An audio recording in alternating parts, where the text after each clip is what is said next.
In today's video, I'm going to teach you how to print custom margins in Excel. If you've ever printed a worksheet and found text hugging the edges or a table getting clipped, custom margins are the fix. Margins control the blank space around your content on the printed page, and setting them precisely helps your sheet look professional, centered, and easy to read. First, open your workbook and head to the ribbon at the top of Excel. Look for the Page Layout tab. This is where all the print-related layout tools live. If you don't see the full ribbon, expand it so you can access all the buttons. Once you're on Page Layout, you'll notice the Page Setup group, which includes options that affect how your sheet will look when it's printed. Next, click the Margins button in that Page Setup group. A small menu will appear with preset choices like Normal, Wide, and Narrow. These are quick options, but they don't always match your exact needs, especially if you're printing to a specific template, fitting more columns on a page, or complying with a printer's minimum margin requirements. From that menu, choose Custom Margins.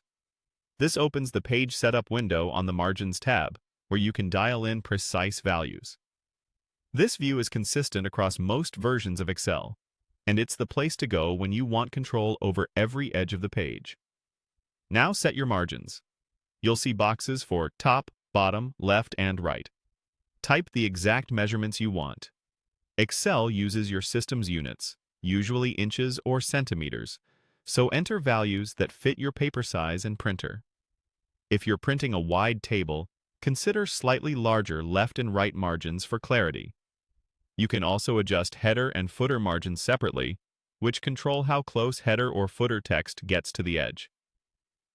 If you want your content to feel balanced, the Center on Page options, horizontally and vertically, can help position your table without changing the actual margins. Keep in mind that many printers require a minimum margin, often around 1/4 inch. If you enter less than that, Excel may adjust it to the nearest supported value. When your numbers look good, select OK to apply your custom margins to the active sheet. That's it. You opened Page Layout, selected Margins, chose Custom Margins, and set the exact values you need. With these settings in place, your worksheet will print cleanly and consistently, exactly the way you intended.